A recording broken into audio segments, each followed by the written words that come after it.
الحمد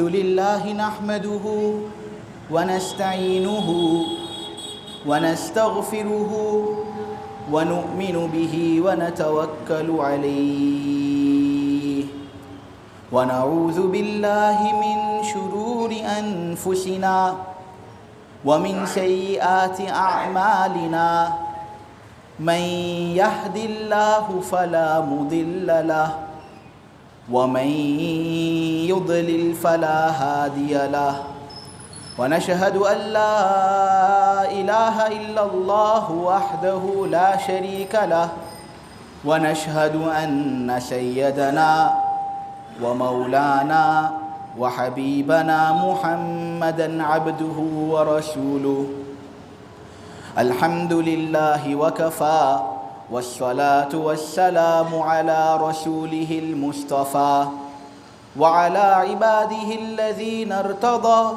ومن بهداهم اهتدى وبآثار أهل المدينة اكتفى أعوذ بالله من الشيطان الرجيم بسم الله الرحمن الرحيم وعد الله الذين آمنوا منكم وعملوا الصالحات ليستخلفنهم في الأرض كما استخلف الذين من قبلهم وقال تعالى وسيجنبها الأتقى الذي يؤتي ماله يتزكى وما لأحد عنده من نعمة تجزى إلا ابتغاء وجه ربه الأعلى ولسوف يرضى.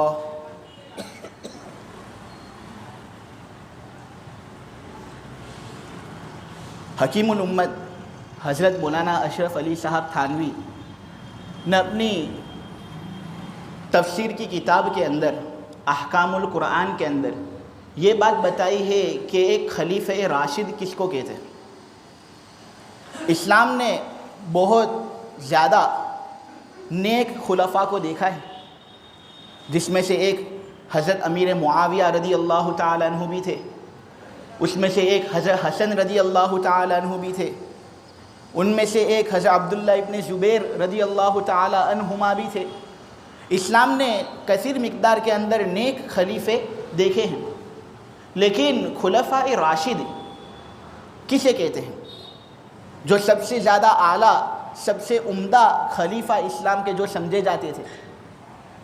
تو مولانا اشرف علی صاحب تھانوی نے یہ بات لکھی ہے کہ سورہ نور کی آیت نمبر 55 جس کی تلاوت میں نے ابھی تمہارے سامنے کی، وعد اللہ الذین آمنوا منکم وعملوا الصالحات لَيَسْتَخْلِفَنَّهُمْ فِي الْأَرْضِ كَمَا اسْتَخْلَفَ الَّذِينَ مِنْ قَبْلِهِمْ. اس آیت کے اندر جن صحابہ سے خلافت کا وعدہ کیا گیا ہے وہ خلفاء راشد ہیں. اللہ نے وعدہ کر رکھا ہے ان لوگوں سے جو ایمان تم میں سے لائے کہ ہم ضرور بھی ضرور خلیفہ بنائیں گے تم کو زمین کا، جس طرح ان لوگوں کو خلیفہ اللہ نے بنایا تھا جو ان سے پہلے تھے.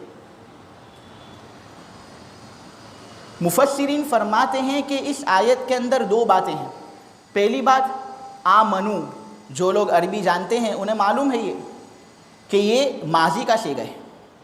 منکم خطاب کا صیغہ ہے، تم. اس سے معلوم ہوا کہ نزول آیت کے وقت جو لوگ موجود تھے اور جو ایمان لا چکے تھے ان سے اللہ نے خلافت کا وعدہ کیا ہے، اور وہ ہیں خلفاء راشد.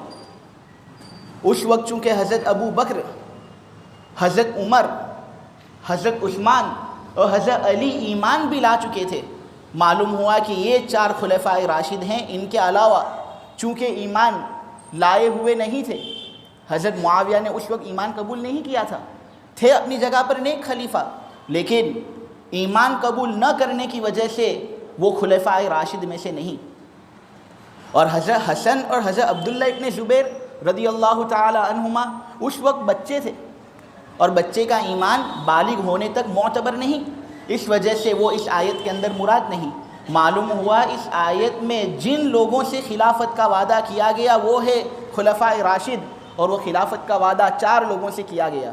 نمبر 1 حضرت ابو بکر، نمبر 2 حضرت عمر، نمبر 3 حضرت عثمان، اور نمبر 4 حضرت علی رضی اللہ تعالی عنہ۔ آج مجھے تمہارے سامنے جو بات کرنی ہے وہ حضرت ابو بکر رضی اللہ تعالی عنہ کے بارے میں بات کرنی ہے، کیونکہ اہل سنت والجماعت حق لوگ، ان کا مستقل عقیدہ یہ ہے کہ ہم خلافت کا سب سے اول حقدار ابو بکر رضی اللہ تعالی عنہ کو قرار دیتے ہیں۔ اور کیوں قرار دیتے ہیں؟ کیونکہ امت کا سب سے افضل شخص نبی پاک صلی اللہ علیہ وسلم کے بعد ابو بکر ہے۔ حضرت ابو بکر رضی اللہ تعالی عنہ کا نام عبداللہ تھا، ان کا نام ابو بکر نہیں، یہ تو ان کی کنیت تھی۔ ابو بکر ان کا نام اس لیے رکھا گیا کیونکہ ہجرت سے پہلے ان کا نکاح ایک عورت سے ہوا تھا جس کا نام تھا ام بکر، بکر کی ماں، اس مناسبت سے ان کا نام ابو بکر رکھا گیا۔ یہ تو وجہ تھی ابو بکر کہنے کی ان کو، لیکن ان کا اصل نام تھا عبداللہ۔ پہلے نام تھا ان کا عبد الکعبہ، جس کا معنی ہوتا ہے کعبے کا بندہ، لیکن کعبے کا کوئی بندہ نہیں ہوتا ہے، بندہ ہوتا ہے تو کوئی اللہ ہی کا ہوتا ہے۔ اس وجہ سے نبی پاک صلی اللہ علیہ وسلم نے ان کا نام تبدیل کر دیا اور کہا تم عبداللہ ہو۔ ان کے والد صاحب کا نام عثمان، جسے ابو قحافہ بھی کہا جاتا تھا۔ ابو بکر رضی اللہ تعالی عنہ واقعہ فیل کے 2 سال بعد پیدا ہوئے۔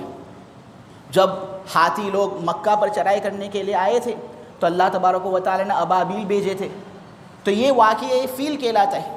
اس سے 2 سال بعد حضرت ابو بکر کی پیدائش ہوئی۔ آپ کا لقب عتیق، جس کا معنی ہوتا ہے شریف، اور ایمان لانے کے بعد آپ کا لقب پڑ گیا صدیق، کیونکہ نبی پاک صلی اللہ علیہ وسلم نے جب معراج کی خبر دی تو معراج کی خبر دینے کے بعد نبی پاک صلی اللہ علیہ وسلم کی تصدیق جتنی زیادہ ابو بکر نے کی اتنی زیادہ کسی نے نہیں کی، اس سے آپ کو صدیق کہا جانے لگا۔ حضرت ابو بکر رضی اللہ تعالی عنہ کو امت کا سب سے افضل شخص ماننا یہ ہما شما کا مستقل عقیدہ ہے۔ اگر ہم اس سلسلے میں کچھ کوتاہی کر رہے ہیں تو پھر اس سلسلے میں ہم اہل سنت والجماعت میں سے نہیں، ہم اس عقیدے سے انحراف شدہ لوگوں میں سے ہیں۔ تو اگر اہل سنت اور حق لوگوں میں سے ہمیں ہونا ہے، اہل تشیع شیعہ لوگ اور اکثر معتزلی لوگوں کی طرح ہمیں اگر نہ ہونا ہے تو ہمارا بنیادی عقیدہ یہ ہے کہ امت کا سب سے افضل شخص حضرت علی نہیں، حضرت ابو بکر رضی اللہ تعالی عنہ۔ حضرت علی بھی تھے، بہت افضل تھے، خلفائے راشد میں سے تھے، لیکن سب سے اول نمبر 1 ابو بکر نبی پاک صلی اللہ علیہ وسلم کے بعد۔ حضرت علی رضی اللہ تعالیٰ عنہ خود کہتے تھے، حضرت علی رضی اللہ تعالیٰ عنہ خود کہتے تھے کہ حضور کے بعد سب سے زیادہ افضل شخص ابو بکر۔ حضرت عمر بھی یہی کہتے تھے۔ ابو بکر کی افضلیت کے بارے میں ایک دلیل میں دوں، کیونکہ بات سمجھی جاتی ہے دلیل کے ذریعے سے، اگر دعوے ہی ہوں دلیل نہ ہو تو پھر بات سمجھ میں نہیں آتی، دلیل دے کر سمجھائی جاتی ہے بات۔ تو میں دلیل دیتا ہوں، صحابہ ہم سے افضل کیوں؟ ہم افضل یا صحابہ افضل؟ کوئی بھی مسجد میں شاید ایسا نہیں ہوگا جو یہ کہتا ہو کہ ہم صحابہ سے افضل، نعوذ باللہ۔ صحابہ ہم سے افضل ہیں، کیوں؟ کیونکہ انہوں نے نبی پاک صلی اللہ علیہ وسلم کی صحبت اختیار کی ہے، حضور کے ساتھ وہ رہے ہیں، اس لیے صحابہ کو ہم پر افضلیت ثابت ہے۔ صحابہ میں حضرت ابو بکر نبی پاک صلی اللہ علیہ وسلم کے ساتھ جتنی زیادہ حضور کے ساتھ صحبت حضرت ابو بکر نے اختیار کی ہے اتنی کسی صحابہ نے اختیار نہیں کی۔ تو صحابہ میں پھر سب سے افضل کون ہوگا؟ ابو بکر۔ جب صحابہ ہم سے افضل ہیں کیونکہ سب سے زیادہ صحبت حضور کی حاصل کی صحابہ نے، تو صحابہ میں سب سے زیادہ صحبت ابو بکر نے حاصل کی، تو ابو بکر صحابہ میں سب سے افضل ہوئے یا نہیں ہوئے؟ آپ کی فضیلت کا تو کیا کہنا، غار ثور میں ثانی اثنین یعنی حضور کے ساتھ نمبر 2، غار ثور میں حضور کے ساتھ ابو بکر تھے ثانی اثنین، ہجرت میں ابو بکر ثانی اثنین، خلافت میں ابو بکر ثانی اثنین، امامت میں ابو بکر ثانی اثنین، دفن میں ابو بکر ثانی اثنین، عمر میں ابو بکر ثانی اثنین۔ ارے وفات جب ہو رہی تھی نا تو دونوں کی ایک ہی عمر کے اندر وفات ہوئی. نبی پاک صلی اللہ علیہ وسلم کی وفات 63 سال کے تھے تب ان کی ہوئی. ابو بکر کی وفات بھی 63 سال کے اندر ہوئی. یہ اتفاق ہے؟ یہ اللہ تبارک و تعالیٰ کی تقدیر تھی جو یہ بات ہمارے سامنے کھول کھول کر پکار کر کہہ رہی تھی کہ حضور کے بعد سب سے افضل شخص ابو بکر ہے. امام ابو حنیفہ رحمۃ اللہ علیہ سے کسی نے پوچھا کہ حق لوگوں کی اگر پہچان کرنی ہو تو وہ پہچان اور علامت کیا ہے؟ امام ابو حنیفہ رحمۃ اللہ علیہ نے کہا ان تفضل الشیخین وان تحب الختنین وان تر المسح علی الخفین. اہل سنت والجماعت کی پہچان اگر کرنی ہو تو جانو یہ بات. حق لوگوں کو پہچان نہ ہو تو جانو یہ بات کہ کیا وہ شیخین یعنی ابو بکر اور عمر کو فضیلت دے رہے ہیں یا نہیں دے رہے. دے رہے ہیں تو اہل حق، اگر نہیں دے رہے تو وہ اہل حق نہیں.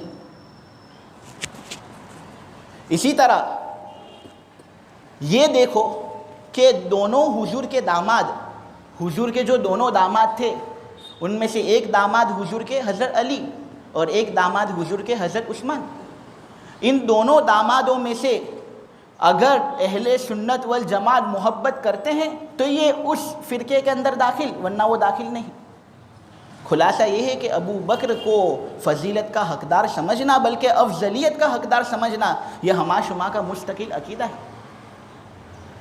نبی پاک صلی اللہ علیہ وسلم کی روایت ہے، مسند احمد کے اندر موجود ہے.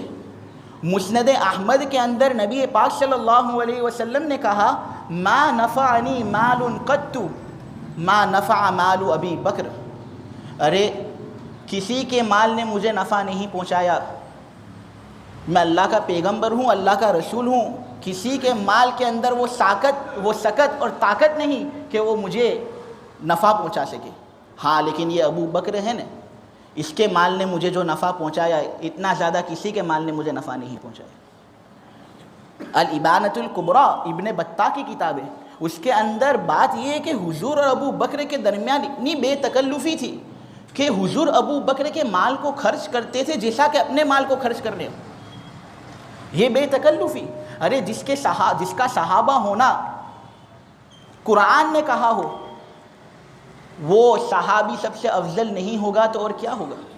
جتنے بھی صحابہ ہیں تم لے لو، عمر، عثمان، علی، معاذ ابن جبل، ابو سعید خدری، ابو ہریرہ، حضرت عائشہ، کسی کو صحابی قرآن نے نہیں کہا. صحابی ان کا ہونا دیگر دلائل سے معلوم ہوتا ہے، لیکن سب سے بلند قرآن نے حضرت ابو بکر کو صحابی کہا ہے. قرآن کی آیت پڑھوں، اذ یقول لصاحبہ لا تحزن ان اللہ معنا. جب محمد اپنے ساتھی سے کہہ رہے تھے، صحابی یعنی ساتھی، بتاؤ وہ شخصیت کہ خود قرآن اور اللہ اسے صحابی کہتا ہو وہ سب سے افضل صحابی نہیں ہوگا تو اور کیا ہوگا؟ جو بات ہو رہی ہے دلائل سے ہو رہی ہے تمہارے سامنے، سب حوالے دیے جا رہے ہیں، لیکن پھر بھی امت کا ایک گروہ ایسا ہے جو اس بات کو تسلیم نہیں کرتا، برا بھلا کہتا ہے. تسلیم نہ کرے چلو، تسلیم نہ کرے چلو، لیکن برا بھلا کہنا، کہاں گئی تمہاری شرم، کہاں گئی تمہاری حیت؟ ابو بکر رضی اللہ تعالیٰ عنہ کے بارے میں ایک واقعہ السیرۃ الحلبیہ کے اندر موجود ہے. السیرۃ الحلبیہ کے اندر بات یہ ہے کہ غزوہ تبوک کے اندر سن ہجری 9 میں نبی پاک صلی اللہ علیہ وسلم نے تمام صحابہ سے چندہ کروایا، کیونکہ اس وقت مسلمان جو تھے فقر کے حالت میں تھے، حالت اچھے نہیں تھے. جنگ کرنی تھی، وہ بھی کس کے ساتھ جنگ کرنی تھی؟ روم کے ساتھ، جو اس زمانے کا سپر پاور تھا.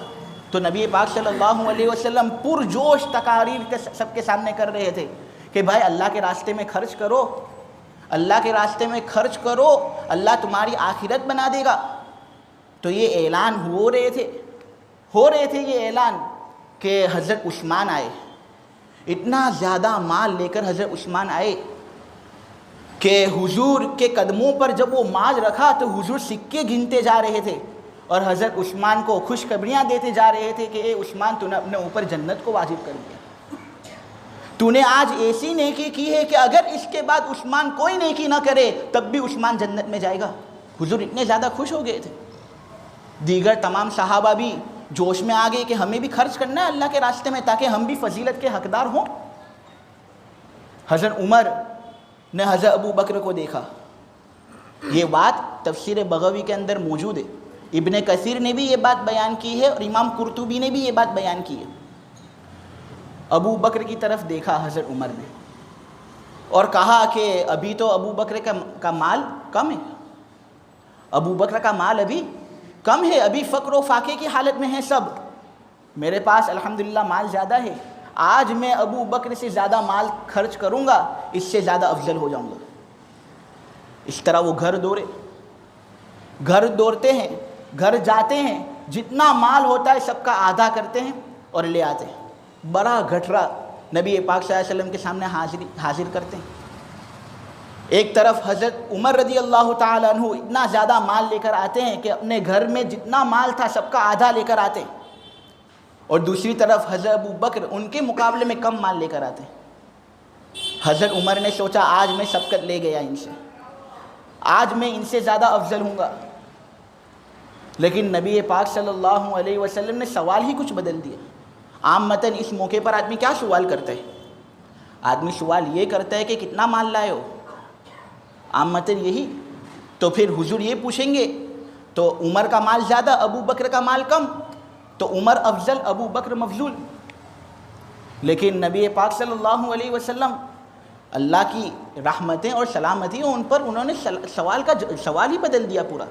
انہوں نے سوال یہ کیا کہ اے عمر کتنا مال چھوڑ کر آیا، مال لے کر تو آیا ہے، کتنا مال چھوڑ کر آیا؟ تو اس وقت یہ سوال حضرت عمر کا سننا تھا کہ حضرت عمر نے کہہ دیا ہار گیا میں گیا۔ کیوں؟ کیونکہ انہیں بھی معلوم تھا کہ اگرچہ میں نے اپنا آدھا مال نبی پاک صلی اللہ علیہ وسلم کی خدمت میں پیش کیا ہے اور آدھا مال اپنے لیے چھوڑ رکھا ہے، لیکن ابو بکر کی شخصیت ایسی ہے کہ اس سے بعید ہے یہ بات کہ وہ اپنے گھر کے لیے کچھ مال چھوڑ کر آئے ہوں، بعید معلوم ہوتی ہے یہ بات۔ حضرت عمر نے کہا اے اللہ کے رسول آدھا مال لے کر آیا ہوں، آدھا مال پیچھے چھوڑ دیا ہے میں نے اپنے گھر والوں کے لیے۔ تو پھر حضور نے کہا خیر، آدھا مال لے کر آنا بھی بہت بڑی بات کہلاتی ہے۔ پھر پوچھا حضرت ابو بکر سے کہ اے ابو بکر کتنا مال چھوڑ کر آیا، کتنا مال چھوڑ کر آیا؟ تو اس وقت حضرت ابو بکر نے کہا اے اللہ کے رسول، اللہ کو گھر میں چھوڑ کر آیا ہوں، اس کے رسول کو گھر کے اندر چھوڑ کر آیا ہوں، سب مال میں نے تمہاری خدمت میں حاضر کر دیا ہے۔ اس وقت حضرت ابو بکر نے ایک بہت سادہ لباس پہنا ہوا تھا۔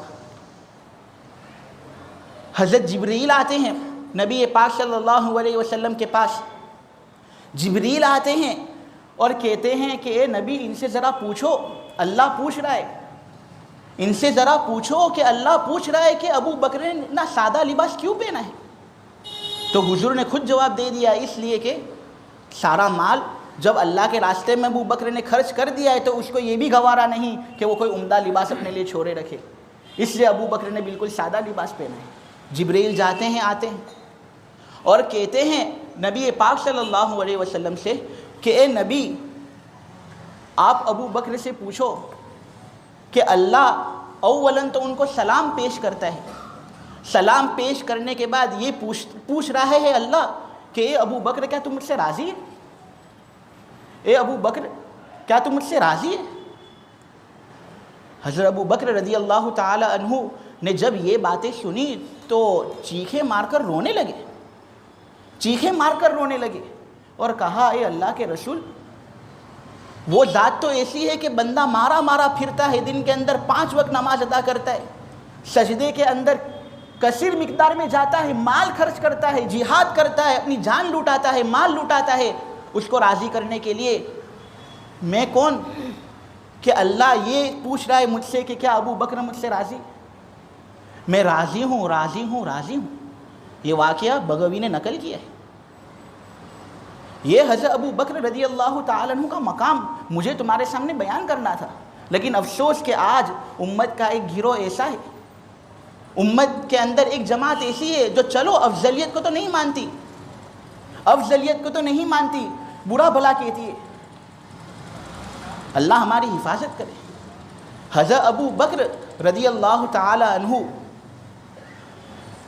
یہ جو دوسرے نمبر کی آیت میں نے خطبے کے اندر پڑھی تھی وَسَيُجَنَّبُهَا الْأَتْقَى الَّذِي يُؤْتِي مَالَهُ يَتَزَكَّى، اس کے اندر یہ بات بتائی گئی ہے کہ ابو بکر لوگوں میں سب سے زیادہ متقی ہے۔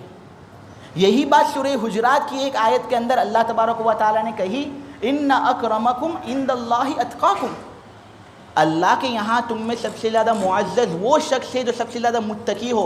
خود اللہ نے جب ابو بکر کو متقی کہا سب سے زیادہ، تو ابو بکر امت کا سب سے افضل شخص نہیں ہوں گے تو اور کیا ہوں گے؟ ایک مرتبہ حضرت علی رضی اللہ تعالیٰ عنہ یہ بات بیان کرتے ہیں، اور یہ حضرت علی رضی اللہ تعالیٰ عنہ والی جو بات ہے نا، اس کو میں نے کہہ رہا ہوں، معارف القرآن ادریسی کے اندر یہ بات موجود ہے، اور اس واقعے کا کچھ حصہ حضرت اسماء بنت ابی بکر بھی بیان کرتی ہیں، اور وہ الابانۃ الکبریٰ لابن بطہ کی کتاب کے اندر موجود ہے۔ حضرت علی فرماتے ہیں کہ ایک مرتبہ نبی پاک صلی اللہ علیہ وسلم کو مکہ کے اندر یہ کافر لوگ مار رہے تھے، ان کی پٹائی کر رہے تھے، نبی پاک صلی اللہ علیہ وسلم کو تکلیف پہنچا رہے تھے۔ تو اس وقت جتنے بھی صحابہ تھے سب ڈر گئے کہ ارے اتنا بڑا مجمع نبی پاک صلی اللہ علیہ وسلم کو تکلیف پہنچا رہا ہے تو ہم کس طرح آ کر ان کی مدد کریں۔ ابو بکر نے ایک مرتبہ یہ بات سنی کہ حضور کو تکلیف پہنچائی جا رہی ہے، دوڑ کر آتے ہیں، اور ابو بکر کے بارے میں بات بیان کروں، اتنے پتلے تھے نا یہ کہ بعض لوگ بیان کرتے ہیں کہ ان کی جو ہڈیاں تھیں وہ نظر آتی تھی، اتنے پتلے اور کمزور تھے یہ، لیکن ایمان دیکھو، پہاڑ جیسا ایمان، پہاڑ بھی ان کے مقابلے میں کم۔ دوڑتے ہیں اور دوڑ کر مجمع کے اندر گھس جاتے ہیں اور کہتے ہیں اسماء بنت ابی بکر کی روایت کے مطابق اتقتلون رجلا ان یقول ربی اللہ وقد جاءکم بالبینات من ربکم، کیا ایک آدمی کو تم اسی وجہ سے قتل کرتے ہو کہ وہ یہ کہتا ہے کہ میں تمہارے پروردگار کی طرف سے آیا ہوں تمہیں سیدھی راہ بتانے کے لیے، اور میرے پاس دلائل اور نشانیاں بھی ہیں، کیا تم لوگوں کو شرم نہیں آتی؟ مکہ والے پہلے نبی پاک صلی اللہ علیہ وسلم کو تکلیف پہنچا رہے تھے، اس کے بعد حضرت ابو بکر کو مارنا شروع کیا، اتنا مارا کہ بے ہوش ہو گئے، پھر بے ہوش ہو جاتے ہیں، گھر ان کو لے جایا جاتا ہے، تو افاقے کے بعد جو چوٹیں آئی تھی اس کے بارے میں کچھ شکایت نہیں، افاقے کے بعد سب سے پہلی صدا جو حضرت ابو بکر کے آواز سے اور ابو بکر کی زبان سے نکلتی ہے وہ یہ ہے کہ میرے حضور کیسے، کیا ان کو تو کوئی تکلیف نہیں پہنچی، اس لیے کہ میری جان مٹ جاوے نہیں یہ مجھے گوارا، لیکن نبی پاک صلی اللہ علیہ وسلم پر کوئی آنچ نہیں آنی چاہیے۔ اللہ تبارک و تعالیٰ کہنے کو قبول فرمائے، سننے کو قبول فرمائے۔